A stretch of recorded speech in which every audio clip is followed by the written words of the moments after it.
సిలువ అనేది యేసుక్రీస్తు ప్రభువు వారికే తొలిసారిగా వేశారనుకుంటే అది చాలా పొరపాటు, చాలా అవివేకం. సిలువ కేవలం యేసుక్రీస్తుతో ప్రారంభమైన శిక్ష కాదు. అంతకు మునుపే ప్రాచీన కాలం నుండి ప్రపంచంలో రాజులు విధించే శిక్షలలో ఒక శిక్ష సిలువ శిక్ష. కానీ యేసు ప్రభువును వేయడం వల్ల అదంత పాపులర్ అయిపోయింది.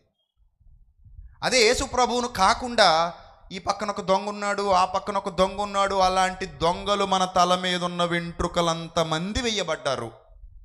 రాజద్రోహం చేసిన వారు సిలువ వేయబడ్డారు, దొంగతనాలు చేసిన వారు సిలువ వేయబడ్డారు, లేకపోతే అన్యాయాలు అక్రమాలు చేసిన వారు, అలాగే ఎవరినైతే జయించి రాజుల్ని తీసుకొచ్చారో ఆ శత్రు రాజ్యాల వాళ్ళు కూడా సిలువలు వేయబడ్డారు. ఇలా ప్రాచీన కాలం నుంచి కూడా సిలువ అనేది అమలులో ఉన్నటువంటి శిక్ష. దాని గురించి చరిత్ర పుటలలో మనం వెతకగలిగితే చరిత్రలో దీనికి సంబంధించినటువంటి ఆధారాలు చాలానే ఉన్నాయి. యేసు ప్రభువు వేయబడ్డాడు కాబట్టి సిలువ మీద, సిలువ ఇప్పుడు మోస్ట్ పాపులర్ ప్రపంచం అంతా కూడా, నాట్ ఓన్లీ ఇండియా. యేసు ప్రభువు అంతర్జాతీయ రక్షకుడు, జాతీయ రక్షకుడు కాదు. యేసు ప్రభు ఎవరు? అంతర్జాతీయ రక్షకుడు, international, not national, international saviour lord Jesus Christ. భలే భలే ఆనందంగా ఉంటుంది నాకు ఆ మాట చెప్పేటప్పుడు. సూర్యుడు ప్రపంచానికి ఒక్కడే అన్నట్టు, చంద్రుడు ప్రపంచానికి ఒక్కడే అన్నట్టు, యేసుక్రీస్తు ఇంటర్నేషనల్. అంత ప్రపంచ రక్షకుడు, ప్రపంచ రక్షకుడు. అందుకే ఆయన స్టేట్మెంట్ కూడా చాలా విచిత్రంగా ఉంటుంది. లైట్ ఆఫ్ ద వరల్డ్, నేను లోకమునకు వెలుగై ఉన్నాను. లైట్ ఆఫ్ ద వరల్డ్, నేను ప్రపంచానికి వెలుగును అని తనను తాను పరిచయం చేసుకున్నటువంటి మహనీయుడు మన రక్షకుడైనటువంటి యేసుక్రీస్తు. ఇక్కడ ఒక మాట మీకు చెప్తాను. ఈ సిలువ ప్రాచీన కాలంలో చాలా హీనమైనది, ఘోరమైనది, విలువలేనిది. ఇప్పుడు మనకి శిక్షలు ఉన్నాయి. ఆ శిక్షల్లో మనందరికీ బాగా తెలిసినటువంటి శిక్ష ఏంటంటే, ఆ ఫ్రంట్ ఉన్న స్క్రీన్ ఎందుకో పనిచేయట్లేదు, చూసారా?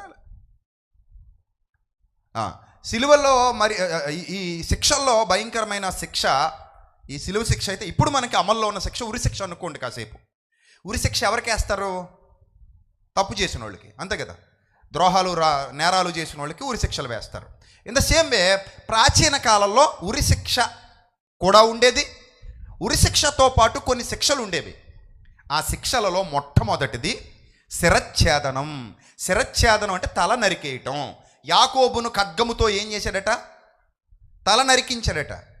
ఏమండి? అది శిరచ్ఛేదనం. శిరచ్ఛేదనం కాకుండా మరో శిక్ష అమల్లో ఉండేది. ఆ శిక్ష పేరు రాళ్లతో కొట్టుట. సజీవంగా బ్రతుకున్న మనిషిని కూర్చోబెట్టి ఏం చేసేవారు? రాళ్ళు తీసుకుని కొట్టేవారు. ఈ రాళ్లతో కొట్టుట స్టెఫన్ ఎలా చంపేశారు? ఏ శిక్ష స్టెఫన్కి? రాళ్లతో కొట్టి చంపేశారు.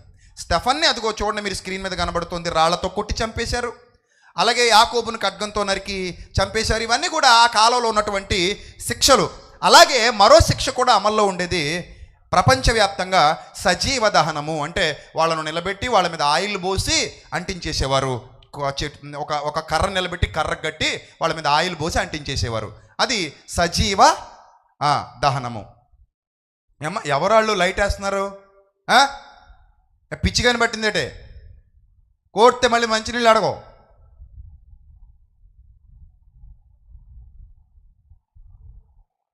ఏ లేజర్ లైట్ ఎక్కడది?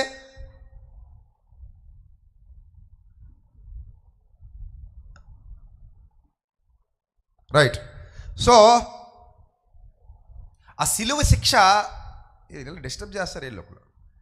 ప్రాచీన కాలంలో ఉన్నటువంటి చాలా శిక్షల్లో రాళ్లతో కొట్టటాలు, సజీవ దహనాలు, శిరచ్ఛేదనాలు, ఇంకేంటి సిలువలు, అలాగే కళ్ళు పీకించేయటాలు, అలాగే కింద నుంచి ఒక రాడ్ పైకి తీసుకొచ్చేసేవారు నోట్లోంచి కిందకి దింపేస్తే ఒక రాడ్ పైకి వచ్చేసేది అనమాట.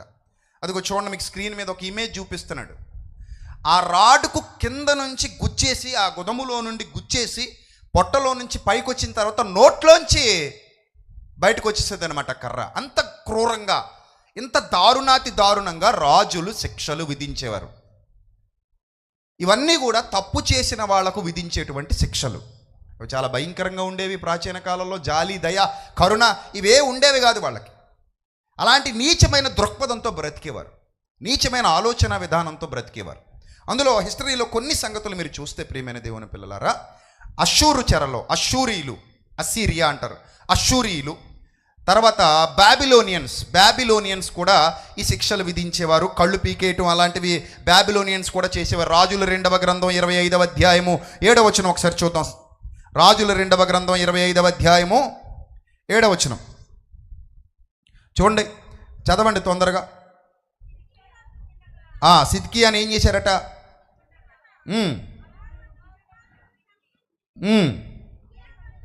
సిద్కియా కన్నులు ఏం చేశారటమ్మా? ఓడబీకించేశారట. సిద్కియా కన్నులు ఓడబీకించేశారట. ఏమండి, అలాంటి దుర్భర పరిస్థితుల్లో ఈ శిక్షలు ఉండేవి. అస్సీరియా కానివ్వండి. మీకు ఒక స్క్రీన్ మీద కొన్ని ఇమేజెస్ చూపిస్తున్నాను, జాగ్రత్తగా చూడండి. పూర్వకాలం ఎలాంటి పరిస్థితుల్లో శిక్షలు విధించేవారో స్క్రీన్ మీద మీకు కొన్ని ఇమేజెస్ చూపిస్తాను. పర్షియాలో కానివ్వండి, అస్సీరియాలో కానివ్వండి, బాబిలోనియా నాగరికతల్లో కానివ్వండి, అలాగే క్రీస్తు పూర్వం 4వ శతాబ్దంలో గ్రీకు దేశానికి చెందిన అలెగ్జాండర్ కానివ్వండి, వీళ్ళందరూ కూడా విధించినటువంటి శిక్షలు ఒకదాని తర్వాత ఒకటి. అందులో సిలువ ఉంటుంది, మీరు చూడొచ్చు. ఆ ఇమేజెస్ మీరు స్క్రీన్ మీద చూడాలి ఇప్పుడు, ఒకటొకటి. నాకు కూడా ఫ్రంట్ కనబడాలి. ఒకటొకటి ఆ ఇమేజెస్ అన్నీ మీకు స్క్రీన్ మీద చూపిస్తాను, జాగ్రత్తగా చూడండి. ప్రతి ఇమేజ్లో కూడా ప్రాచీన నాగరికత మీకు దర్శనమిస్తుంది. చూడండి, సిలువేసి క్రూర మృగాలను వదిలేసేవారు వాళ్ళ మీదకి. సిలువేసి ఏం వదిలేసేవారు? క్రూర మృగాలు వదిలేసేవారు. వాళ్ళు కదలలేని పరిస్థితుల్లో ఆ క్రూర మృగాలు వాళ్ళని తినేసేవన్నమాట. అలా వాళ్ళు చంపబడేవారు, ఆ క్రూర మృగాల చేత తినివేయబడేవారు. ఇక్కడ చూడండి, వాళ్ళను తలక్రిందులుగా సిలువ వేయటం, ఇవన్నీ శిక్షలు. తలక్రిందులుగా సిలువ వేయటం. ఇక మరో ఇమేజ్లో మనం చూస్తే ఈ కొంతమందిని కర్రలకు కట్టి ఆకాశ మధ్యంలో వేలాడదీసి అత్యంత క్రూరంగా కత్తులతో పొడుస్తూ సిలువేసి చంపేసేవారు. ఇలా ప్రాచీన కాలంలోనే సిలువ అమలులో ఉండేది. ప్రాచీన కాలంలోనే ఎంతోమంది ఈ విధంగా సిలువ వెయ్యబడ్డారు. చూడండి, అదిగో మీరు స్క్రీన్ మీద చూస్తున్నారు. ఇవన్నీ కూడా రాళ్ల మీద చెక్కబడ్డవి. పురాతత్వ శాస్త్రవేత్తల తవ్వకాల్లో దొరికినటువంటి శిలాఫలకాల మీద ఏ విధంగా వాళ్ళను శిక్షించి చంపేసేవారో అవి చెక్కబడి ఉన్నాయి. ఇవన్నీ సాక్ష్యాలు, చరిత్రకు సాక్ష్యాలు. ఎందుకంటే రాజు తలుచుకుంటే దెబ్బలకు కరువా అన్నట్టు ప్రజాస్వామ్య ప్రభుత్వాల్లో అయితే కొంచెం అడగొచ్చు, కానీ రాజరికపు వ్యవస్థలో అడగటానికి కూడా అధికారం లేదు. అదిగో అలా ఘోరంగా సిలువ వేసి చంపేయటమే, వేలాడేసేయడమే. కొంతమంది అట సిలువ మీద వేలాడుతున్నప్పుడట గ్రద్దలొచ్చి కళ్ళు పీకిపోయేవట, రాబందులు వచ్చి కళ్ళు పీకేసేవి. ఇప్పుడు రాబందులు వచ్చి కళ్ళు పీకేస్తే ఏమైనా చేయగలరా? వాడు కొట్టుకోగలరా? సిలువ మీద ఉన్న దొంగ కొట్టుకోలేడు. అంత క్రూరంగా, అంత భయానకంగా వాళ్ళను హింసించేవారు. ఎందుకంటే సిలువ అన్ని శిక్షల్లో కూడా భయంకరమైన శిక్ష ఏదంటే సిలువే. ఎందుకంటే వెంటనే మరణం రాదు. ఒక చేతిలో ఒక మేకు కొడతారు, మరో చేతిలో మరో మేకు కొడతారు, కాళ్ళలో ఒక మేకు కొడతారు, మేకు కొట్టి వేలాడేస్తే ఒక్కో రక్త బొట్టు కింద నుంచి పైనుంచి మెల్లిమెల్లిగా చిన్నగా కారుతూ ఉంటాయి. అలా కారుతూ ఉన్నప్పుడు ఒక్కొక్క ఆర్గాన్ పనిచేయడం మానేస్తుంది. ఆర్గాన్స్ పనిచేయడం మానేస్తాయి. మెల్లిగా ఒక్కొక్క ఆర్గాన్ దెబ్బతినిపోతూ ఉండగా మెల్లిగా చనిపోతారు. కొంతమంది అయితే 2-3 రోజులు కూడా ఉండేవారట సిలువల మీద. 2-3 రోజులు కూడా ఉండేవారు. అర్థమైందా? సో ప్రాణం ఎప్పుడు పోద్దో ఎవరో చెప్పలేరు. అందుకని ఒకవేళ వాళ్ళు తొందరగా చావాలనుకుంటే కాళ్ళు విరగొట్టేవారట. కాళ్ళు విరగొడితే మొత్తానికి సపోర్ట్ పోయి బాగా వేలాడతారు. బాగా వేలాడినప్పుడు ఏమవుతుంది? ఇంకా తొందరగా రక్తస్రావం జరిగి మనిషి చచ్చిపోతాడు.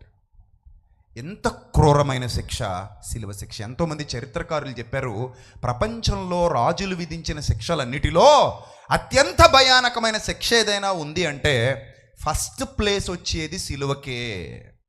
దేనికి? ఫస్ట్ ప్లేస్లో నిలబడేది ఏందట? సిలువే.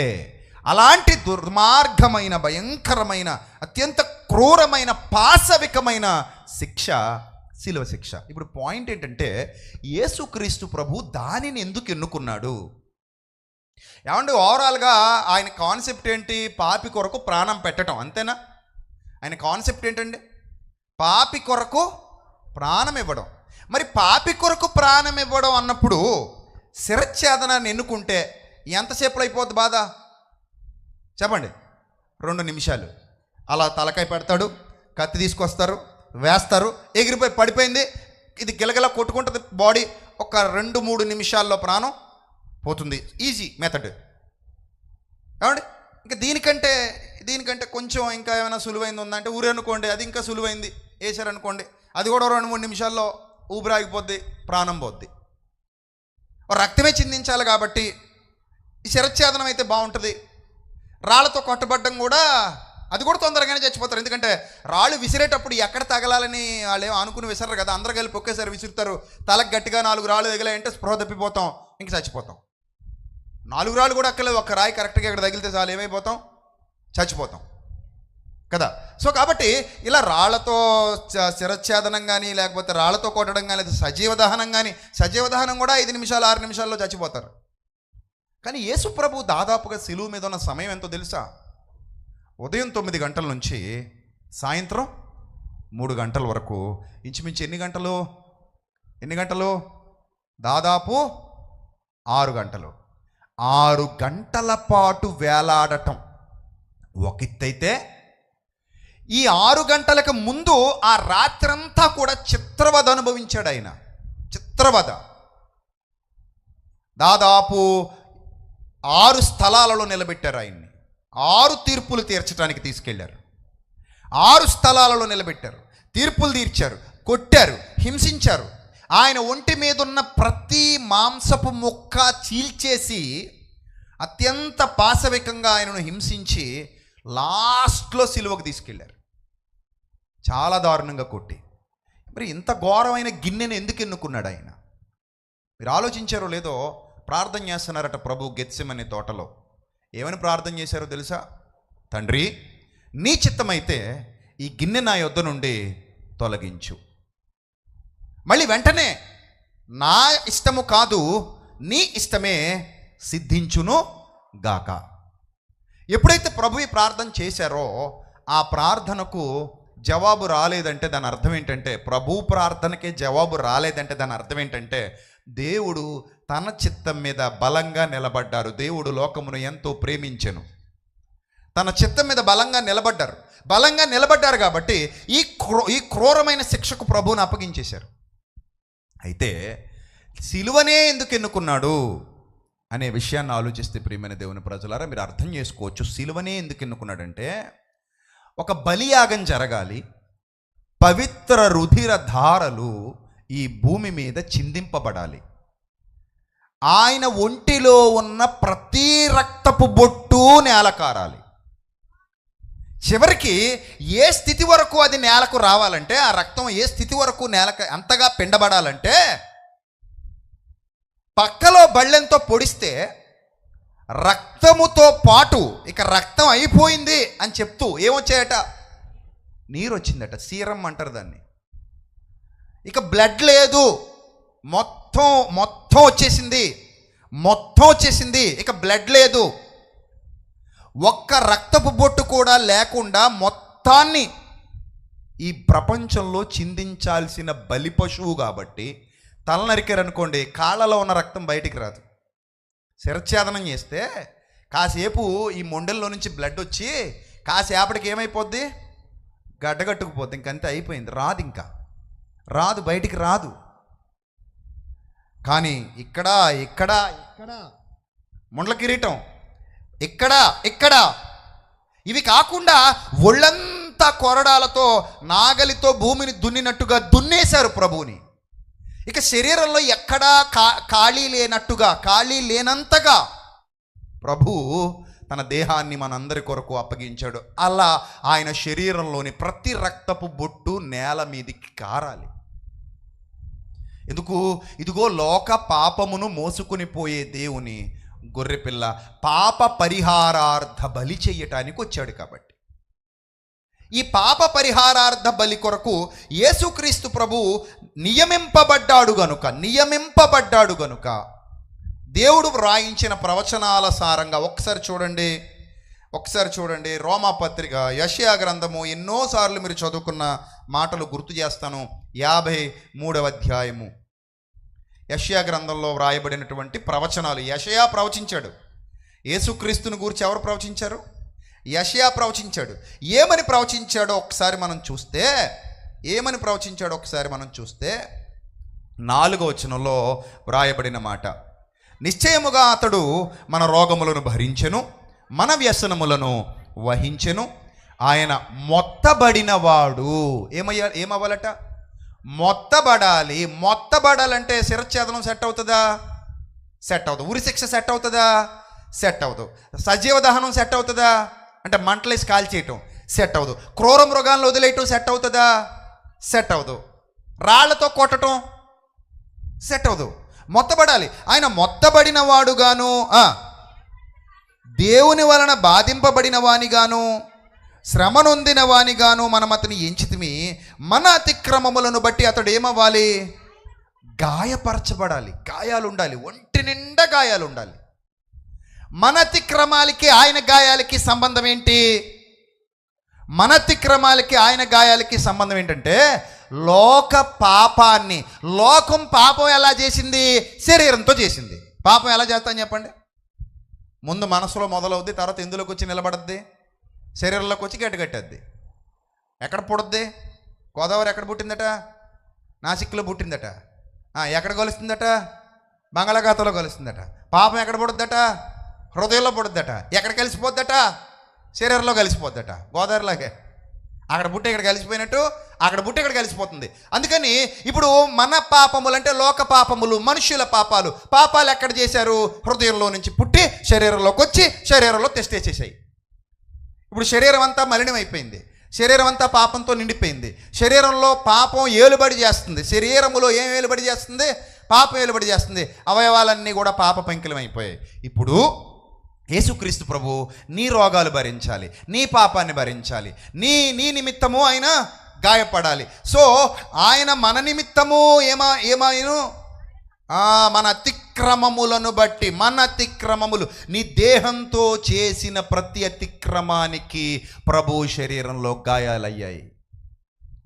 సూచనలు చూడండి. ఈ గాయాలు నీ బదులు ఆయన పొందుకుంటున్నాడు. పాయింట్కి వస్తాం, చాలా విలువైన పాయింట్. లోకం ఏదైతే వాగుతోందో లోకానికి లోకంతోనే సమాధానం చెప్తాను ఈరోజు. మీకు ఇక్కడ 2 సినిమాలు వేస్తాను. ఇప్పుడు ఇదేంటండి బాబు, క్రైస్తవ సభల్లో సినిమాలు అనుకుంటున్నారా? మీకోసం కాదు. ఎవడైతే వాగుతున్నాడో ఆడికి ఆ సినిమాల్లో 2 బిట్లు చూపిద్దాం అనుకుంటున్నాను. ఆడి వేలుతోనే ఆడు కనుపొడుస్తా. మరి అంతే కదా, వాడి వేలుతోనే వాడు కనుపొడుస్తా. ఎలా పొడుస్తానో చూద్దరు. కానీ ఇప్పుడు మీరు చూడండి, ఇక్కడ ఏం రాయబడింది? మన సమాధానార్థమైన శిక్ష అతని మీద పడింది. అతడు పొందిన దెబ్బల్లో మనకు స్వస్థత ఉంది. అన్నీ ఆత్మ సంబంధమైన మాటలే. అతడు పొందిన దెబ్బల్లో మనకి స్వస్థత ఉంది. అంటే దీని అర్థం ఏంటంటే, నేను ఒక పాయింట్ చెప్తాను, జాగ్రత్తగా వినండి. నా లైఫ్లో జరిగిన చిన్న ఇన్సిడెంట్ చెప్తాను మీకు. నేను ఒకరోజు ఎవరో ఒక ఆయన చిన్న విషయంలో గొడవకు రమ్మంటే, ఎప్పుడో చాలా లాంగ్ ఎగో 2006 ఆ టైంలో నేను కొంచెం ర్యాష్గా ఉండేవాడిని. ఇదే ఊరిలో, ఇక్కడే కదా పుట్టాను, ఇక్కడే పెరిగాను, ఇక్కడే ఉన్నాను, ఇక్కడే మాట్లాడుతున్నాను. మిమ్మల్ని అందరినీ మా ఊరికి రప్పించుకున్నాను. సో అప్పుడు ఒక రోజు ఏం జరిగిందంటే, ఒక కుర్రాన్ని కొంచెం గట్టిగా కొట్టా. తప్పు చేశాడని తెలిసి వార్నింగ్ ఇస్తే, ఆ తర్వాత వాడు ఏదో చిన్న వెకిల్ పనులు చేస్తే అసలు గట్టిగా కొడితే వాడు వెళ్ళి మొత్తం వాళ్ళ ఊరందరినీ తీసుకొచ్చాడు. వాళ్ళు ఊరందరినీ తీసుకొస్తే దాదాపు 200 మంది వచ్చేసారు. 200 మంది వచ్చినా నేను ఫ్యాన్ రాడ్ వేసుకుని మా ఫ్రెండ్స్ని ఒక 2 తీసుకుని ముందుకెళ్ళి నిలబడ్డా, రండి చూసుకుందామని. సో గట్టిగా గొడవ పెద్దదైంది. గొడవ పోలీస్ స్టేషన్ దాకా వెళ్ళింది. సో ఇష్యూ పెద్దదవుతుంది. కేసు ఫైల్ చేస్తే, ఎఫ్ఐఆర్ ఫైల్ చేస్తే లైఫ్ పోద్దని మా నాన్నగారు ముందుకొచ్చి, మరి ఇప్పుడు ఉన్నారో లేదు కానీ ఇక్కడ ఉంటారు, మా నాన్నగారు ముందుకొచ్చి మా అన్నయ్యతో, అరే బాబు, కొట్టినోండి నేనని చెప్పి నా మీద ఎఫ్ఐఆర్ వేసి నన్ను పంపించేయండిరా, ఆడి మీద ఎందుకురా కేసు, ఆడి బదులు నేను పోతా జైలుకి అన్నాడు ఈయన. నేను వెళ్ళలేదులేండి, అప్పుడు ఎఫ్ఐఆర్ అవ్వలేదు. అవనిస్తామంటే ఏదోలా అవను. అవ్వలేదులేండి. సో మా నాన్నగారు నన్ను కన్నారు కాబట్టి నా మీద ఉన్న ప్రేమ కొద్దీ ఏంటట నా మీద పడాల్సింది ఎవరి మీద వేసుకుందాం అనుకుంటున్నారు? ఆయన మీద వేసుకుందాం అనుకుంటున్నారు. దీన్ని ప్రపంచం పిచ్చి అంటదా ప్రేమ అంటదా? ప్రేమనే కదా అంటది. అంటే శిక్ష ఎవడో కూడా భరించాలి. ఆ శిక్ష నా బదులుగా ఎవరు తీసుకుందాం అనుకుంటున్నారు? మా నాన్నగారు తీసుకుందాం అనుకుంటున్నారు. రైట్. సో ఇలాగే మీరందరూ కూడా మీ పిల్లల గురించి ఆలోచిస్తారు. ఒకవేళ శిక్ష అనుభవించాల్సి వస్తే నీ బిడ్డకే ఇస్తావా, నువ్వు వేసుకుంటావా అంటే వెంటనే తండ్రి స్థానంలో నువ్వేమంటావో తెలుసా? నా బిడ్డకొద్దండి, ఆ శిక్ష ఏదో నాకేసేయండి, నేను తీసుకుంటాను తప్ప నా బిడ్డకు మాత్రం ఆ శిక్ష విధించడానికి నేను ఒప్పుకోను అంటాం. ఇక్కడ కూడా దేవుడు మానవులకు అతిక్రమములను బట్టి శిక్ష విధిస్తాడు. శిక్ష అయితే తప్పదు, విధించాలి. Rule is rule, rule for all. దేవుడు అన్యాయస్తుడు కాడు, దేవుడు పక్షపాతి కాడు, దేవుడు ఎవరి చేత మాట అనిపించుకునేవాడు కాడు. శిక్ష విధించాలి, పాపానికి శిక్ష విధించాలి. అందుకే బలి వచ్చింది. నా గొర్రె మీద మోపా, మేక మీద మోపా, ఏదో విధంగా ఈ బలి వచ్చింది. ఇప్పుడు శిక్షకి ఎవరు వస్తారయ్యా అని అంటే, పాపం లేనోడు వస్తే అతను సేఫే, నువ్వు సేఫే. ఇప్పుడు భరించగలిగేవాడు రావాలి. కొడితే భరించగలిగేవాడు వచ్చినప్పుడు నువ్వు భరించలేవు, చచ్చిపోతావు. నేను భరించగలను కాబట్టి నేను చావను. నువ్వు మాత్రం ఆ దెబ్బ తింటే ఏమైపోతావు? చచ్చిపోతావు. ఇప్పుడు దెబ్బ నువ్వు తినాలా, నేను తినాలా? చెప్పాలి, ఎవరు తినాలి? భరించగలిగేవాడు తినాలి. ఇప్పుడు ముగ్గురు ఉన్నారు అనుకోండి. ఇక్కడ ఇతడు తప్పు చేశాడు, ఇక్కడ రెండోవాడు ఏ తప్పు చేయలే. రెండోవాడి శిక్ష, మొదటివాడి శిక్ష రెండోవాడు భరించడానికి వచ్చాడు. కానీ రెండోవాడు బలహీనుడే, మొదటివాడు బలహీనుడే. ఈ దెబ్బ మొదటివాడు తిన్నా చచ్చిపోతాడు, రెండోవాడు తిన్నా చచ్చిపోతాడు. కానీ మూడోవాడు ఉన్నాడు బలవంతుడు, చనిపోడు. దెబ్బ తిన్నా చనిపోడు.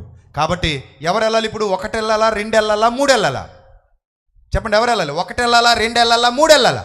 మూడోవాడు వెళ్ళాలి. ఆ మూడోవాడే యేసుప్రభు.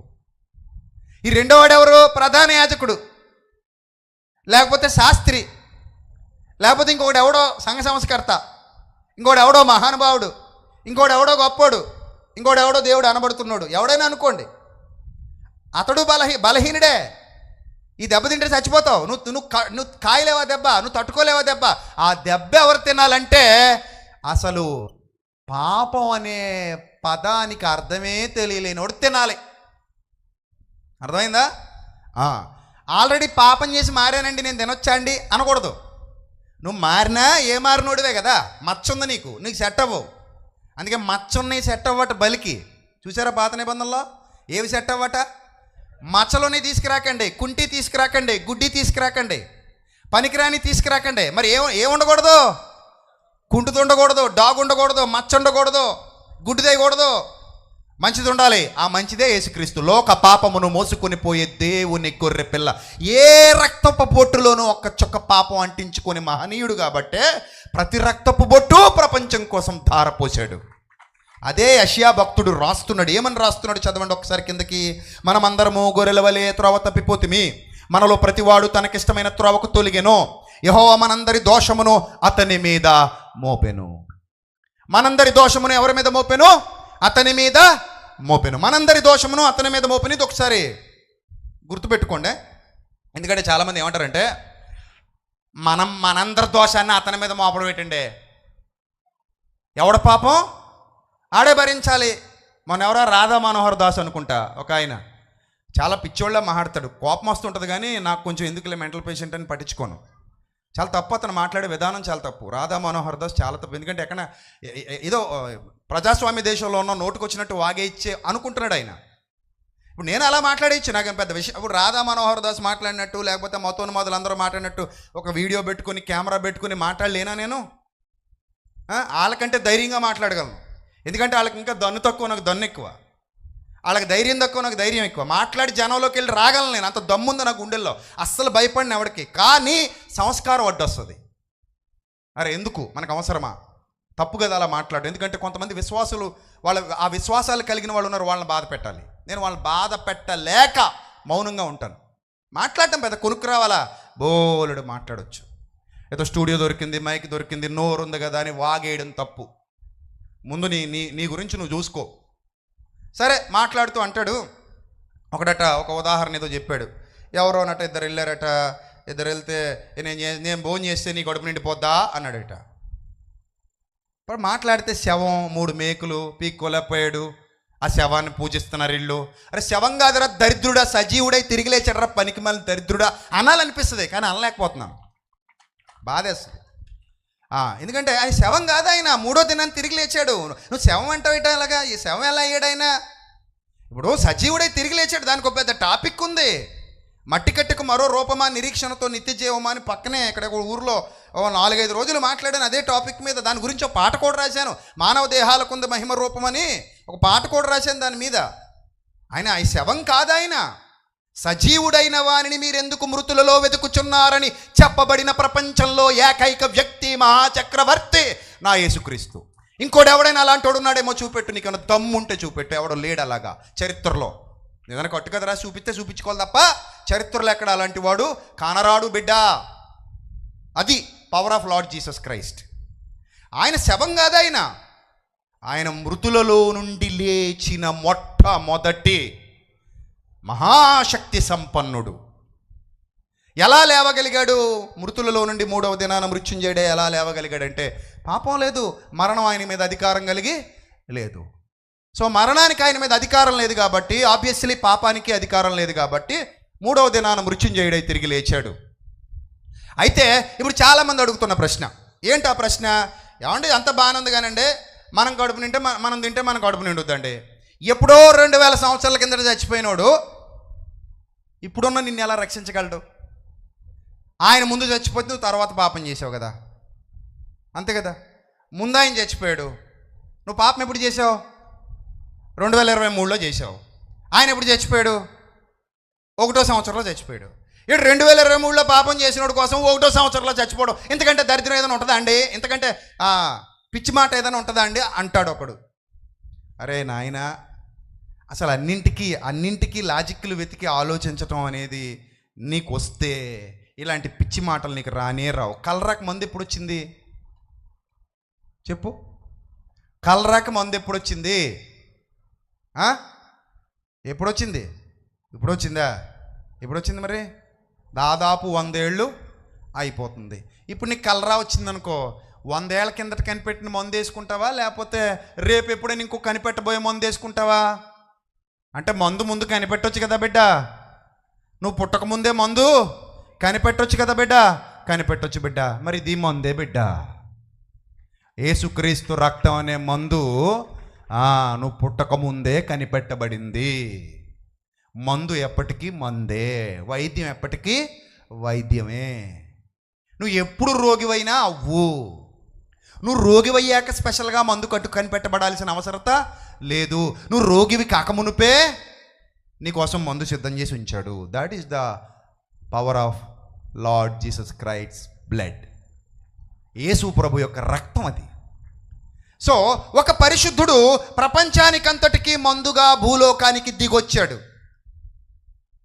ఇప్పుడు అనొచ్చు, సరే ఇది కూడా బాగానే ఉంది, సరే మందే ఓకే, ఆయన యందు విశ్వాసం ఉంచితే మా పాపాలు పోతాయంటావు. మరి అంతే.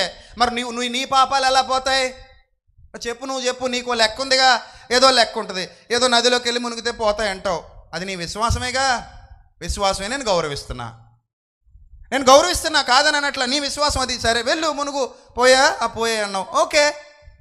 ఇప్పుడు అలాగే మాది విశ్వాసమే. మరి అర్థమైందా? ఇప్పుడు నువ్వేదో దేవుణ్ణి నమ్ముకుంటావు. ఎందుకు నమ్ముకున్నావు దేవుణ్ణి? నీ పాపాలు తీసేస్తాడనేగా. అవును. నీకేదో స్వర్గం ఇస్తాడనేగా. అవును. అది నీ విశ్వాసమేగా. అవును.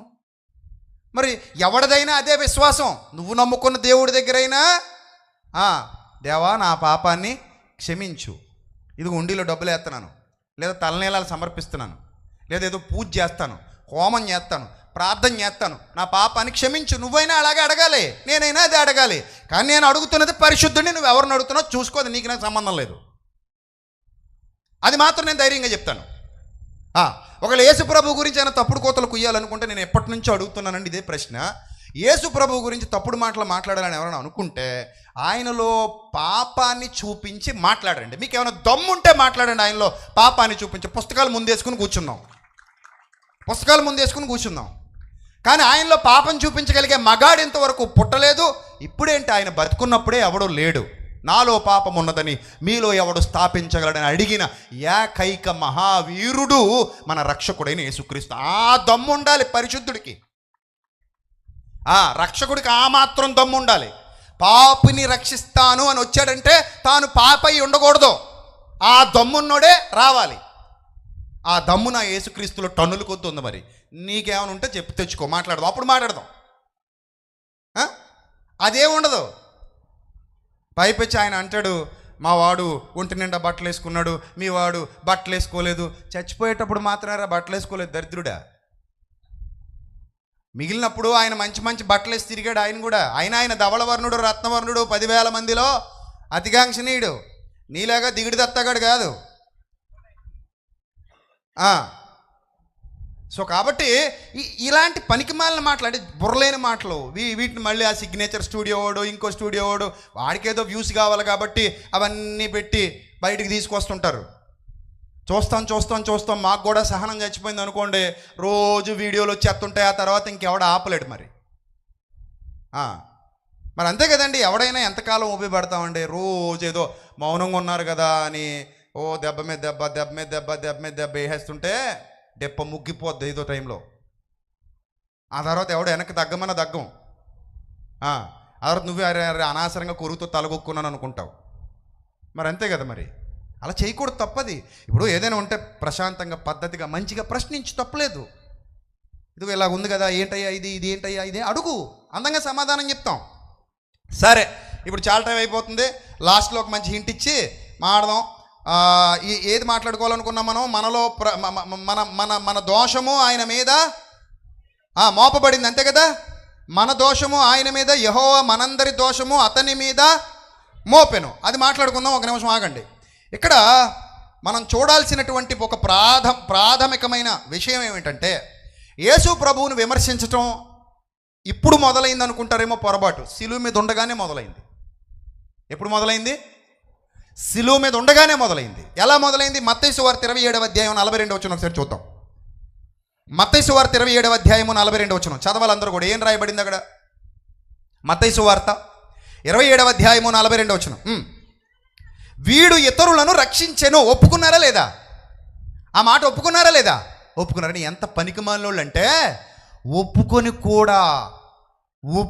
కూడా దూషిస్తున్నారు. ఎంత నీచులు! రక్షించెను అన్న విషయం వాళ్ళే కన్ఫర్మ్ చేశారు, మనం కాదు. చూడండి, జాగ్రత్తగా చూడండి, బైబిల్ ఎంత స్పష్టంగా ఉందో. వీడు ఇతరులను రక్షించెను. He saved others. సాక్ష్యం వాళ్ళే ఇచ్చారు.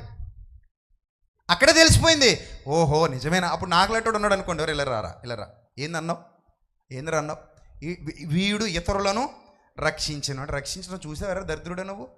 చూశాను. టెప్ప మీద కొట్టేయాలి. అప్పుడు కొట్టే మరి ఎందుకు ఇంత పనికిమాలినాడు ఆయన గురించి అలా తప్పుగా వాగుతున్నావు? ఇతరులను రక్షించాడు అన్నప్పుడు వీడని అంటావు ఏంట్రా? సంస్కారం లేకుండా నీచుడా. రక్షించాడని ఒప్పుకుంటున్నావు కదరా దుర్మార్గుడా అని అంటాం. వీడు ఇతరులను రక్షించెను. నెక్స్ట్ ఏంటట? అది కథ. వీడి బాధ ఏంటంటే, ఇప్పుడు చచ్చిపోయిన వాళ్ళు బతికించావు, ఓకే ఒప్పుకుంటాం. కుంటోడికి కాలు ఇచ్చావు, ఓకే ఒప్పుకుంటాం. గుడ్డోడికి కళ్ళు కూడా ఇచ్చావు, ఓకే ఒప్పుకుంటాం. మోగోడితో మాట్లాడింపజేసావు, ఓకే అది కూడా ఒప్పేసుకుంటాం. ఇంకా జలవదర రోగం అని, చాందర రోగం అని, దయ్యాలు పట్టడం అని, 12 ఏళ్ల నుంచి వచ్చే రక్తస్రావ రోగం అని, నడు వంగిపోవడం అని, ఇలాంటి శిల్లాశితక రోగాలు అయితే ఇంకా చాలా ఉన్నాయి. ఆ లెక్క చెప్పడానికి ఇప్పుడు మాకు టైం కూడా సరిపోదు. ఇన్నేసి రోగాలు తీసేసావు, చచ్చిపోయిన వాళ్ళు బతికించేసావు. ఇంకా దారుణం ఏంటంటే 4 రోజులు ఉందట శవం లోపల కుళ్ళిపోయి పురుగులు కూడా పడేసిందట. వాళ్ళ ఇంట్లో వాళ్ళే అంటున్నారు, బాబు ఏదే వద్దు బాబు శవం తమ్ముడిదైనా కంపు కామన్ బాబు, వద్దు బాబు అని వాళ్ళ అక్కలే అడ్డుపడిపోతున్నారట. అయినా కూడా ఆ రాయి తీసేయండి బిడ్డలారా అన్నాడు. తీసేశారు. లాజర్ కమౌట్ అంటే వచ్చేసాడు బయటికి. ప్రేత వస్త్రములతో చుట్టబడిన వాడై సమాధిలో నుండి బయటకు వచ్చేసాడు లాజరు. ఇవన్నీ అందరికీ తెలుసు. వీళ్ళకే కాదు, హేరోదుకు కూడా తెలుసు. చూడగోరెను యేసు ఎవరో అని, చూడగోరెను. జక్కే కూడా యేసు మీద ప్రేమతో రాలేదు, ఎవరో సెలబ్రిటీ అట కదా అని సెట్ ఎక్కాడు. ప్రభు చెట్టు దింపేశాడు, గుండెల్లో గుణపం కూడా దింపేశాడు. వాక్యం అనే గుణపం. అందరూ ఇలా చూడాలని వచ్చిన వాళ్ళే. యేసు ప్రభు అంటే ఆ రోజుల్లో సెలబ్రిటీ చెప్పుకుంటున్నారు, అందరూ కూడా చెప్పుకుంటున్నారు. ఆయన గురించి పబ్లిసిటీ బీభత్సంగా జరిగిపోతుంది. అందరూ పెద్ద పెద్దోళ్ళు, పిలాతి ఏంటి, హేరోది ఏంటి, అందరూ యేసు ఎవరో చూడగోరుతున్నారు. చూడగోరుతున్నారు. అంత గొప్ప సెలబ్రిటీ యేసుక్రీస్తు ప్రభు. అందరికీ తెలుసండి ఆయన ఏం చేశాడో, అందరికీ తెలుసు. నేను బహిరంగమున అని అన్నాడు. ఇదిగో నేను ఏమీ రహస్యమున జరిగించట్లేదు, బహిరంగంగా జరిగిస్తున్నాను. బహిరంగంగానే రండి మాట్లాడుకుందామని పబ్లిక్లో లైవ్లో పిలిచేవాడు ఆయన. అంతా ఓపెన్. యేసు ప్రభు దగ్గర దాపరికాలు ఏమీ లేవు, అంతా ఓపెనే. అంత ఓపెన్గా బహిరంగంగా యేసుక్రీస్తు ప్రభు చేస్తున్నప్పుడు వీళ్ళందరూ చూశారు. చూసి వీళ్ళే సాక్ష్యం ఇస్తున్నారు. వీడు ఇతరులను రక్షించను, తనను తాను రక్షించుకోలేడు. ఇలా బాధ ఏంటంటే ఇప్పుడు ఇంతమందిని రక్షించిన ఈ పవరు ఇప్పుడు కూడా ఉండాలి కదా. ఇప్పుడు మనం చంపుతున్నాం కదా, చంపుతున్నప్పుడు ఇతను ఏం చేయాలి చెప్పండి? ఏం చేయాలి? రక్షించుకోవాలి కదా. అంటే రక్షించుకోవడం అంటే ఏంటి? వాళ్ళ భాషలో రోమా సైనికుల్ని మట్టుబెట్టేసి ఎక్కడున్న వీళ్ళందరినీ హతమార్చేసి తాను ఆ శిలువ శిక్ష వేయకుండా బయటకు వచ్చేసి సంసోన్ లాగా పచ్చిగాడిద దవడ ఎముకతో 1000 మందిని లేపేయాలన్నమాట, పట్టుకోవడానికి వచ్చిన వాళ్ళని. అలా లేపేస్తే వీళ్ళకి ఎలా కనబడేవాడట? అబ్బో అనుకునేవారు. అయితే అలా చేస్తే నమ్మేస్తారా వీళ్ళు? అలా చేస్తే నమ్మేస్తారా? గొలియాతు లాంటి వాడు ఎవడన్నా దొరుకుతాడేమో ఎత్తుక్కుంటారు మళ్ళీ ఈయన మీదకి. మనిషి స్వభావం ఎంత కదా, సాతాను స్వభావం. ఇప్పుడు ఇతరులను రక్షించను అన్నప్పుడే ఆయన హీరోయిజం నీకు అర్థమైపోయింది. తనను తాను ఎందుకు రక్షించుకోలేకపోతున్నాడు అనే క్వశ్చన్ నీకు వస్తే అదే త్యాగం అంటారు. దాన్ని ఏమంటారు? త్యాగం అంటారు, ప్రేమ అంటారు. ఇక్కడ 2 విషయాలు మీకు అర్థమైంది. ఒకటి, ఇతరులను రక్షించాడు, తనను తాను రక్షించుకోలేదు. రెండోది, మన శిక్ష అతని మీద మోపబడింది. ఈ రెండింటిని ఈ లోకం ఒప్పుకోవట్లేదట. ఇప్పుడు ఒప్పుకోలేకపోతుంది ఈ లోకం. ఎవరికైనా సువార్త చెప్తే వీళ్ళిద్దరూ ఒప్పుకోలేంది ఇదే. ఇదిగో శిలువ మీద 3 మేకులు పీక్కోలేకపోయాడు, అందుకే కుక్కచావు చచ్చాడు. ఇది ఒకటి వాదన. మరొకటి వాదన ఏంటంటే అసలు మనం తప్పు చేస్తే అతన్ని శిక్షించడం ఏంటి? ఇది మరొకటి వాదన. ఈ లోకానికి లోకంతోనే గుణపాఠం చెప్పాలనుకుంటున్నాను నేను. ఎలా చెప్తానో జాగ్రత్తగా చూడండి స్క్రీన్ మీద. మీరు రెడీగా ఉన్నారు అబ్బాయిలు? రైట్. ఫస్ట్, ఈ భారతదేశాన్ని ఉర్రూతలూగించినటువంటి 2 సినిమాలు ఉన్నాయి నా చిన్నతనంలో. 30 సార్లు చూశానండి ఒక సినిమా. అందులో ఒక సినిమా నేను VCR పెట్టుకు 30 సార్లు చూశాను నా చిన్నతనంలో. అంత పిచ్చి నాకు ఆ సినిమా అంటే. ఇంకో సినిమా ఉంది, అది కూడా నేను మారు మనసు పొందకముందే వచ్చింది. దాన్ని కూడా ఇంచుమించు ఒక 7-8 సార్లు థియేటర్లో చూసా. అది అంతకుముందు. ఇప్పుడు ఒక సినిమా ఏమో నేను ఇంచుమించు 30 సార్లు ఇంట్లో VCRలో చూసా. ఇంకో సినిమా ఏమో దాదాపు థియేటర్లోనే 7 సార్లు చూసా.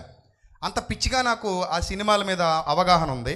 లోకం ఒప్పుకుంది కాబట్టి super duper block buster hit అయ్యింది. ఎవరు ఒప్పుకున్నారు? లోకం ఒప్పుకుంది. ఇప్పుడు అదే లోకం అదే విషయాన్ని బైబిల్లో నుంచి కాపీ కొట్టారని నేను చూపిస్తాను ఇప్పుడు మీకు.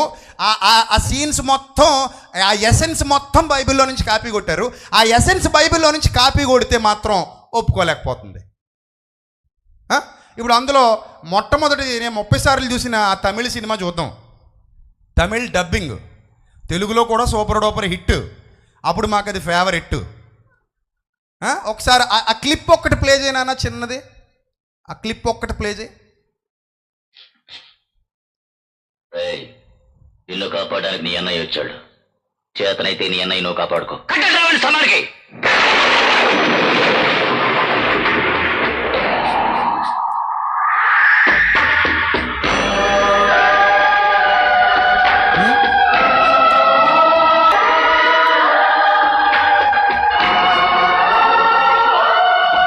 సౌండ్ కొంచెం తగ్గించండి.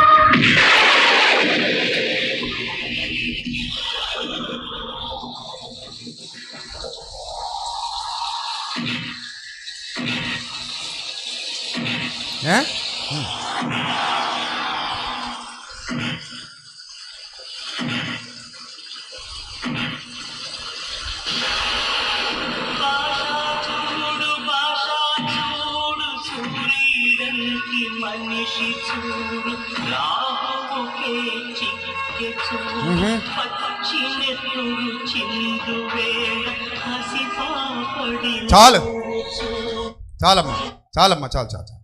ఇప్పుడు అర్థమైంది కదా మీకు ఈ సీన్లో భాష అనే ఆ హీరో తమ్ముడు కోసం దెబ్బలు తింటున్నాడు అండి. ఎవరి కోసం దెబ్బలు తిన్నాడు? తమ్ముడు కోసం. తప్పు అసలు శిక్ష ఎవరు భరించాలి? ఇప్పుడు ఆ స్తంభానికి కట్టేసి ఎవరిని కొట్టాలి? తమ్ముడిని కొట్టాలి. తమ్ముడిని కొడుతూ అనంటే అన్నయ్య ఊరుకుంటాడా? ఊరుకోడు, అందుకని ముందుకు వచ్చాడు. మామూలుగా ఈ భాష తనను తాను రక్షించుకోలేనోడా కాదు. ముంబైలో మహా పెద్ద డాను, ఆయన పేరు చెప్తే ఒకసారి చెప్తే 100 సార్లు చెప్పినట్టు అందరూ పోసేస్తారట, అంత పెద్ద క్యారెక్టర్ అది.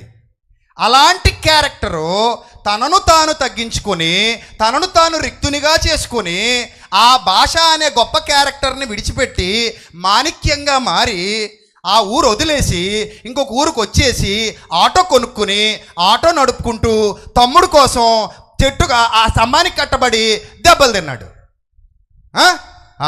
ఇప్పుడు దీన్ని బైబిల్ నుంచి కాపీ కొట్టారు, ఎసెన్స్ అంటాను నేను. యేసుక్రీస్తు కూడా పరలోకంలో మహాశక్తి సంపన్నుడుగా కలిగి ఉన్నది ఏది ఆయన లేకుండా కలగలేదు. గాలిని గద్దించగలిగే దమ్ముంది, సముద్రాన్ని గద్దించగలిగే దమ్ముంది. అంత గొప్ప శక్తివంతుడు భూమి మీదకి తనను తాను రిక్తునిగా చేసుకుని ఏమీ లేనివాడిగా వచ్చి ఆయన కూడా కట్టబడి కొట్టబడ్డాడు తన తమ్ముళ్ళ కోసం, తన చెల్లెళ్ళ కోసం అని నేను అంటున్నాను. మరి దాన్ని సూపర్ హిట్ చేసినప్పుడు దీన్ని ఎందుకు అట్టర్ ఫ్లాప్ అంటున్నావురా పనికి మాలినోడా అని అడుగుతున్నాను. లోకాన్ని అడుగుతున్నాను, క్రైస్తవ్యాన్ని కాదు. ఇప్పుడు అది సూపర్ హిట్ సినిమాయా అట్టర్ ఫ్లాప్ సినిమాయా? Super hit. ఎప్పటికీ ఆ సీన్ చూస్తుంటే గూస్ బంప్స్ అవుతుంటాయి. అందులో రజనీకాంత్ యాక్టింగ్ అలా ఉంటుంది. భాష మొత్తం పుస్తకం మీద రాసేయమంటే రాసేయగలను నేను, అంత అలా చూశాను. సో అలా అంత గొప్పగా ఉంటుంది మరి రజనీకాంత్ యాక్టింగ్ అందులో. మరి దాన్ని ఒప్పుకునే కాబట్టి సూపర్ హిట్ చేసింది ఈ లోకం. మీకు నచ్చింది కదా, అది ఆ సీన్ నచ్చింది కదా, అందులో రజనీకాంత్ త్యాగం నచ్చింది కదా. అంత ఆవేశాన్ని కూడా అణిచేసుకున్నాడు. ఆ ఆవేశాన్ని మళ్ళీ ఒక సీన్లో చూపిస్తాడు. ట్రైన్ వెళ్తుంది ట్రర్రమని, అప్పుడు వస్తుంది బయటికి, కోడితే వెళ్ళి పూలను పట్టుకు పడిపోతాడు. ఫైట్ అయ్యాక లేస్తాడు, తర్వాత మళ్ళీ ఎలివేట్ చేస్తాడు. అలాగే యేసుక్రీస్తు కూడా యోధా గోత్రపు కొదమ సింహంలా రాబోతున్నాడు. అప్పుడు ఉంటుంది నీకు అర్థం అవుతుంది అది ఏంటో, ఆయన పవర్ ఏంటో. తనను తాను ఎందుకు రక్షించుకోలేకపోయాడో, 12 సేనా వ్యూహాల కంటే సైన్యాలు ఎక్కువ ఎలా వస్తాయో, ఆయన పవర్ ఎలా ఉంటుందో, ఆయన శక్తి ఎలా ఉంటుందో, ఆయన ఆయన ఆయన ఆయన ఎలివేషన్స్ ఎలా ఉంటాయో చూద్దు. కానీ భాషలో రజనీకాంత్ ఎలివేషన్స్ కంటే 100 టైమ్స్ ఎక్కువ ఉంటాయి. ఎందుకంటే సినిమా కాబట్టి వాళ్ళకి నచ్చినట్టు తీస్తారు కల్పితాలు, కానీ అదంతా ఒరిజినల్, మరి మామూలుగా ఉండదు. కాబట్టి హిట్ చేసావా లేదా ఈ విషయాన్ని? బైబిల్లో ఉన్న ఎసెన్స్ కూడా ఇలాంటిదే కదా, ఎలాంటిదా కాదా? పాయింట్ చెప్పండి. తమ్ముడు కోసం అన్న చచ్చిపోయాడండి, అన్న దెబ్బలు తిన్నాడండి. నా కోసం నా యేసుక్రీస్తు దెబ్బలు తిన్నాడండి. అందులో నీకు త్యాగం కనబడి సినిమా హిట్ అయితే, మరి ఇందులో నీకు ఎందుకు త్యాగం కనబడట్లేదు? ఆ విషయాన్ని అది అబద్ధమైనా అంగీకరించావు, నిజాన్ని మాత్రం అంగీకరించడానికి కుళ్ళి చచ్చిపోతున్నావు. అది అబద్ధం, నిజం కాదు అది. ఇది నిజం. ఆయన వేసుకున్న రక్తం రంగు రక్తం, ఈయన కార్చిన రక్తం నిజమైన రక్తం. ఆయన చేసిందంతా యాక్టింగ్, ఈయన చేసిందంతా నిజం. ఒక అబద్ధాన్నేమో నమ్మి హిట్ చేసావా, డబ్బులు తగిలేసి మరీ చూసావా వెళ్ళి? ఒక నిజాన్ని చెబుతుంటే మాత్రం ఏడుస్తున్నావా? ఏమైనా అర్థం ఉందా దీనికి? మీరు చెప్పండి.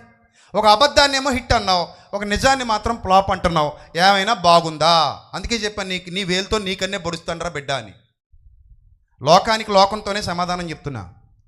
నువ్వు నమ్మింది, నువ్వు చూసింది, నువ్వు హిట్ అన్నది యేసు ప్రభు చేస్తే నీకెందుకు నచ్చలేదు?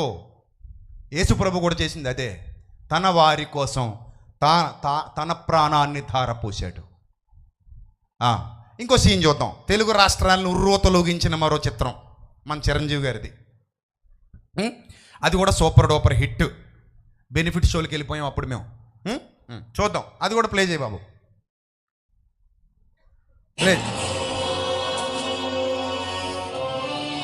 బొమ్మ కనబడట్లేదమ్మా బాబు. షౌకత్ అలీ ఖాన్ బొమ్మ కనబడట్లేదు.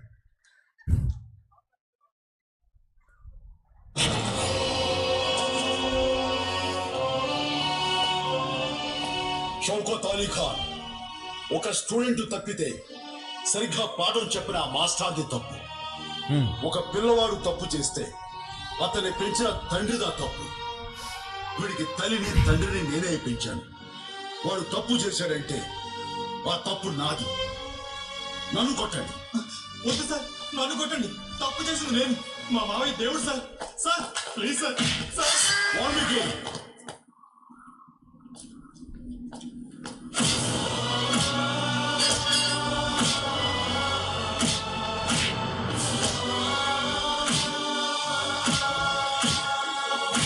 చాలు. ఆ వాల్మీకి ఎవరో తెలుసా? మాకున్నారు వాల్మీకులు, దేవదూతలు. 12 సేనా వ్యూహాల కంటే ఎక్కువ సైన్యం. వాల్మీకి ఒక్కతే ఎత్తాడు, పేతురు మొత్తాన్ని చెవుగొండ నరికేశాడు. వాల్మీకి ఎత్తిన కత్తిని చిరంజీవి ఆపితే పేతురు కత్తెత్తి చెవి నరికేస్తే ఆ చెవిని మా యేసుప్రభు అంటించేశాడు. అది అబద్ధం, నేను చెప్పేది నిజం. ఈ అబద్ధం తెలుగు సినిమా ఇండస్ట్రీలో ఎప్పటికీ రికార్డులు క్రియేట్ చేసింది. ఇంద్ర సినిమా తెలుగు సినిమా ఇండస్ట్రీలో రికార్డులు క్రియేట్ చేసింది. ఆయన త్యాగం చేశాడు. మా మామయ్య దేవుడు అంటున్నాడు అక్కడ. నేను తప్పు చేశాను, నన్ను కొట్టండి అంటున్నాడు. ఆయన ఏమంటున్నాడు, లేదు మా మేనల్లుడు తప్పు నా మీద వేసుకుంటా, మా మేనల్లుడు తప్పుకి నేను శిక్ష అనుభవిస్తా అని ముందుకొచ్చాడు. ముందుకొస్తే ఆయన వెనకాల ఆయన గ్యాంగ్ ఉంది. ఈయన కూడా బాగా పవర్ఫుల్ క్యాండిడేట్ ఇంద్రసేనారెడ్డి. ఒకప్పుడు తనను తాను తగ్గించుకుని రిక్తుడిగా చేసుకుని కాశీకి వచ్చాడు. ఏంటి ఇప్పుడు కాశీలో ఉంటున్నాడు. ఇది కూడా సూపర్ డూపర్ హిట్ వీళ్ళకి. ఇప్పుడు యూట్యూబ్లో బూతులు తిట్టే దరిద్రులందరూ చూసిన వాళ్ళు ఇవన్నీ. వాళ్ళు హిట్ చేస్తేనే అంత హిట్ అయింది అది. ఇప్పుడు అవేమో హిట్ చేసావు, ఇప్పుడు అదే సీన్ మా బైబిల్ కాపీ కొట్టేశారు వాళ్ళు. ఆ క్యారెక్టర్ మా యేసుప్రభుది, ఆ మేనలుడి క్యారెక్టర్ మాది, ఆ వాల్మీకి క్యారెక్టర్ దేవదూతలది. సో ఇంత ఈ క్యారెక్టర్లోని ఎసెన్స్ అంతా తీసేసుకుని సినిమాలుగా తీస్తే బాగా ఇష్టపడి చూసి సూపర్ డూపర్ హిట్ అంటున్నప్పుడు ఇదే విషయం బైబిల్లో వ్రాయబడింది. ఫిలిప్పీ పత్రిక 2వ అధ్యాయం 6వ వచనంలో ఎంత గొప్పవాడు ఏ స్థాయికి వచ్చాడో, ఎంత గొప్పవాడు ఎంతగా తనను తాను తగ్గించుకున్నాడో, ఎంత గొప్పవాడు మన కొరకు తన ప్రాణాన్ని ధారపోశాడో. ఇది బైబిల్ చరిత్ర, 1000 సంవత్సరాల క్రిందటి నిజ చరిత్ర.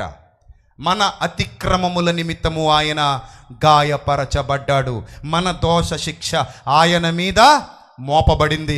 ప్రేమతో త్యాగం చేశాడు. మీకు బొమ్మ చూపించాను కాబట్టి ఇప్పుడు బాగా అర్థం అవుతుంది వాళ్ళకి, మనకు కాదు. త్యాగం అది త్యాగమే తప్ప మరోటి కాదు. రెండోది, వీడు ఇతరులను రక్షించాను, తనను తాను రక్షించుకోలేకపోయినాయి. అంటే ఇప్పుడు చిరంజీవి అసమర్థుడు అక్కడ దెబ్బలు తిన్నాడు. ఏమంటాడు తెలుసా అది నెక్స్ట్ డైలాగ్లో? తప్పు నా వైపు నుండి కాబట్టి తలంచుకుని వెళ్ళిపోతున్నాను అలీఖాన్. లేదంటే ఇక్కడ నుంచి తలలు తీసుకెళ్ళేవాడిని అంటాడు. అబ్బాబా మన వాళ్ళు ఏళ్ళేసి సీట్లు చింపేసి మేము కూడా ఎగిరేవాళ్ళండి. అది డైలాగ్ అంటే ఒంటి మీద రోమాలు నెక్కబడి చేస్తుంటే అదే మా ఓడి బలి చెప్పేసాడు డైలాగ్. ఇదే డైలాగ్ యేసుప్రభు చెప్పాడు. పిలాతు ఆయన అప్పగించాడు కాబట్టి, ఇదిగో నేను నిన్ను ఏదైనా చేయడానికి నాకు అధికారం ఉందని నీకు తెలుసు కదా యేసుప్రభు అంటే. ఆయన అంటాడు, పిలాతు ఆయన ఇస్తే తప్ప నీకే అధికారం ఉండదు. అయినా నన్ను నేను అప్పగించుకుంటున్నాను సిలువుకి, నన్ను నేను అప్పగించుకుంటున్నాను కాబట్టి నువ్వు నన్ను సిలువేయగలుగుతున్నావు. లేకపోతే నువ్వు కాదు కదా మీ తాత ముత్తాతలు దిగొచ్చినా ఏమి చేయలేరు. ఒక్క మాట చెప్తే 12 సేనా వ్యూహాల కంటే ఎక్కువ సైన్యాలు దిగిపోతాయి పరలోకం నుంచి. వాటిని తట్టుకోవటం నీ వల్ల కాదు కదా, నీ బాబుల వల్ల కూడా కాదు. యేసుప్రభు ఆల్రెడీ చెప్పేశాడు ఆ మాట. ఈయన తలలు తీసిపోతానంటాడు, ఆ ఉత్తి మాట అది. కోడిగుడ్డుతో కొట్టేశారు ఆయన్ని ఆ ఎలక్షన్ టైంలో. బాధపడ్డాను నేను చాలా. అప్పటికి నాకు చిరంజీవి అంటే చాలా ఇష్టం. బాధపడ్డాను, అరే రే మా చిరంజీవిని కోడిగుడ్డుతో కొట్టేసాడు ఎవడో దరిద్రుడని. సో కాబట్టి అది అబద్ధం. ఆ అబద్ధాన్ని కూడా నువ్వు ఇష్టపడ్డావు, కానీ నిజాన్ని మాత్రం ఇష్టపడట్లేదు. నిజాన్ని ఇష్టపడట్లేదు. అది త్యాగం. ఇప్పుడు మన దోష శిక్ష అతని మీద మోపబడిను, ఒప్పేసుకుంటున్నాం. రెండోది, వీడు ఇతరులను రక్షించెను, తనను తాను రక్షించుకోవాలి. దెబ్బలు ఎందుకు తిన్నాడయ్యా రజనీకాంత్? అంత సైన్యం ఉంది కదా అక్కడ. తింటాడు. తమ్ముడు కోసం తింటాడు, కుటుంబం కోసం తింటాడు. ఆ పాత్ర అలా ఉండాలి. అది అబద్ధమైనా కూడా ఆ పాత్ర యొక్క త్యాగం, ఆ పాత్ర యొక్క ఔన్నత్యం అర్థం చేసుకున్నాం. గొప్పోడే కాదనండు, గొప్పోడే, కానీ తనను తాను తగ్గించుకున్నాడు. అది ఆ పాత్ర. ఇప్పుడు మీకు 2 పాయింట్లు అర్థమైనయా? నెంబర్ 1, మన అతిక్రమముల నిమిత్తము ఆయన గాయపరచబడి, నీకు తగలాల్సిన దెబ్బలు ఆయన తిన్నాడు. Point number 1. పాయింట్ నెంబర్ 2, చేత కానివాడు కాడు, చేత కాక శిలువ మీదకెక్కినవాడు కాడు, శక్తి లేక శిలువ మీదకెక్కినవాడు కాడు. శక్తి గలవాడు, చేతనైనవాడు, సమర్థుడు, ధీరుడు, వీరుడు, కలిగి ఉన్నదేది గట్టిగా మాట్లాడితే ఆయన లేకుండా కలగలేదు. శిలువ వేసేవాడు కూడా ఆయన వల్లే పుట్టాడు. That is the power of lord Jesus Christ. సిలువ వేసేవాడు కూడా గట్టిగా మాడితే రోమా ప్రభుత్వం ఆయన కనుసన్నల్లో కదులుతోంది. వాళ్ళు భోజనం చేస్తున్నారంటే ఆయన సెలవే. అర్థమైందా?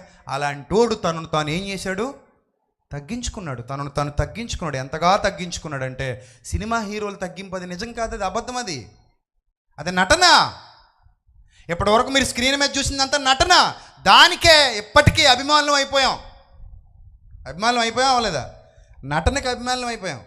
ఒక సినిమా రిలీజ్ అయినప్పుడు నేను కాలేజ్ చదువుకుంటున్నాను, పేరు చెప్పను కానీ, ఆ నటనకి పిచ్చోడిని అయిపోయి మార్నింగ్ షోకి వెళ్ళి మళ్ళీ ఇంటికి వచ్చేసి తొందరగా రెడీ అయిపోయి ఫస్ట్ షోకి వెళ్ళిపోయి మళ్ళీ థియేటర్లో నుంచే కబురు పంపించేసి సెకండ్ షో టికెట్లు తెప్పించుకుని ఒకే రోజు 3 సార్లు మండపేటలో షో చూసి ఇంటికి వచ్చా. అక్కడికి పిచ్చి సావక మళ్ళీ రిపీటెడ్గా థియేటర్లకు వెళ్ళి ఆ సినిమా చూసేవాడిని. అంతలాగా ఇక అభిమానం సంవత్సరాల పాటు కొనసాగింది. చివరికి ఆయన సినిమా పేరు నాకు పెట్టేసి మా ఊళ్ళో పిలుచుకునేవారు. అలాగ అయిపోయింది పరిస్థితి. ఏంటి, ఒక అబద్ధాన్ని నేను అంత ఇష్టపడ్డానా? ఎస్. ఒక అబద్ధానికి నేను బానిసనయ్యానా? ఎస్. ఒక అబద్ధం నాకు అంతలా నచ్చేసిందా? Yes, it's true. ఒక అబద్ధాన్ని నేను అభిమానించానా? ఎస్. ఒక నటనను నేను అభిమానించానా? Yes. No doubt at all. అంతగా ఒక నటనను అభిమానించిన నేను నిజాన్ని ఎందుకు అభిమానించకూడదు? నిజాన్ని ఎందుకు నేను ప్రేమించకూడదు? నిజాన్ని ఎందుకు ప్రకటించకూడదు? ఇప్పుడు నేను వెళ్ళి తెరగట్టి భాష సినిమా అయితే ఎవడన్నా అడ్డుకుంటాడండి? ఇదిగో నువ్వు తమిళోడి సినిమా తెలుగు వేయడానికి వీల్లేదో అంటాడు ఎవడైనా? అండు అది యేసుప్రభు గురించి మాట్లాడితే మాత్రం కింద పైన ఊడు రావాడు చచ్చిపోతుంటాడు. మరి అర్థం కాదు. ఆయన ఇంకో దేశం దేవుడు అంటాడు, ఈడేది దేశాన్ని కొనేసినట్టు. నిజం చెప్తే నీకేంటి నొప్పి? వినేవాడు వింటాడు, వినలేనోడు మానేస్తాడు. నువ్వు కూడా చెప్పు నిజాలు, వినేవాడు వింటాడు, అంతే కదా. సో యేసు ప్రభువు చేత కానివాడు కాడు, క్లియర్. అందుకే లోకమా నీకు పాఠం చెప్పడానికి ఈ సభలోకి ఆ లోకాన్ని తేవాల్సి వచ్చింది. లైవ్లో చూస్తున్న వాళ్ళు కూడా విజయప్రసాద్ రెడ్డి సినిమాలే చూపిస్తున్నాడని అనకండి. బుర్రనోడైతే బుర్రలేనోడు అంటాడు. నేను నిజాలు చెప్తున్నా. లోకం ఏ విషయంలో అంగీకరించింది, ఏ విషయంలో అంగీకరించడానికి ఏడుస్తుంది, ఎక్కడ నీకు అది నచ్చింది, ఎక్కడ నీకు నచ్చట్లేదు. అబద్ధానికి జనకుడు అబద్ధాన్ని చూపిస్తేనేమో భుజాన మోసుకు తిరిగావు. అదే దేవాది దేవుడు నిజాన్ని తన బ్రతుకులో చూపిస్తే మాత్రం, ఆయన కుమారుని జీవితంలో చూపిస్తే మాత్రం ఒప్పుకోవడానికి చచ్చిపోతున్నావు. కాబట్టి ప్రశ్నలు వేసే నీకే సమాధానాలిచ్చి నీ జీవితం ప్రశ్నార్థకంగా మారిపోకుండా చూసుకో అని నా మాటలు చెప్పి ముగిస్తున్నాను. దేవుడు నీ మనోనేత్రములను వెలిగించునుగాక. చివరిగా ఆ పాట పూర్తయిందా? మంచిగా అప్డేటెడ్గా వచ్చేసిందా పాట? అది ఏరా నాయన, లిరిక్స్ యాడ్ చేశారా లేదా? రేపు మార్నింగ్ ఇప్పుడు ఏం చేస్తారు? ముహూర్తమా? సరే, ఆ పాట మామూలుగా ఉన్నదే ప్లే చేసి చావండి. ఇంకా రేపు పొద్దునేమో ఆ లిరిక్స్ వేసి చేయండి. ఏదైనా ఆ పాట చూద్దాం, ఆ పాటతో ఇక ముగించుకుందాం. దేవుడు మిమ్మల్ని మీ కుటుంబాన్ని దీవించి ఆశీర్వదించునుగాక. ఆమేన్. తలలు వంచండి, చిన్న ప్రార్థన చేసుకుందాం. సర్వశక్తుడా, సర్వోన్నతుడా, దయగల ప్రభువా, కృపగల దేవ, మీ పవిత్ర నామానికి స్తుతులు స్తోత్రాలు తండ్రి. మీ కుమారుడు చేతగాని వాడు కాదు. ఆయన సిలువను ఎన్నుకున్నది మా కోసం. ఆయన మా కొరకు గాయపరచబడ్డారు. ఆయన మా అతిక్రమములను తన భుజాన వేసుకున్నారు. ఇది లోకం నమ్మినా నమ్మకపోయినా నిజము సత్యము.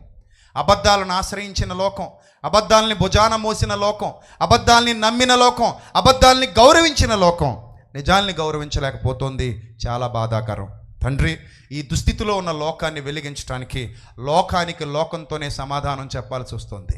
దయగల ప్రభువా, వారి మనోనేత్రములు వెలిగించండి. సత్యమును అర్థం చేసుకోగలిగే హృదయాన్ని ప్రసాదించండి. వారికి జ్ఞానం ఇవ్వండి, వివేకం ఇవ్వండి. మీ సన్నిధి కాంతిలో నిలువబెట్టి నడిపించమని ఘనత, మహిమ, ప్రభావములు మీకే చెల్లిస్తూ యేసుక్రీస్తు వారి మహాదివ్య నామంలో ఈ ప్రార్థన మనవులు సమర్పించి జవాబు పొందుకొనుచున్నాం మా కన్న తండ్రి. ఆమెన్. అందరికీ వందనాలు. మే లార్డ్ బ్లెస్ యు ఆల్. రేపు కూడా ఇలాంటి విలువైన సంగతులు ఎన్నో మనం నేర్చుకోబోతున్నాం. చెప్పాను కదా, మీరు విన్న ఈ పాఠం ఇతరులకు కూడా పంపించండి. వారిని కూడా ఈ యొక్క సంగతులు వినేలాగా ఈ లింక్ ఇతరులకు చేరవేయండి. ఈ లింక్ చూసి ఇందులో ఉన్న జ్ఞానాన్ని నేర్చుకోమని చెప్పండి. ప్రభు పనిలో మీరు కూడా పాలిభాగస్తులు కావాలని కోరుకుంటూ ఈ మాటలు ముగిస్తున్నాను. Thank you. Love you.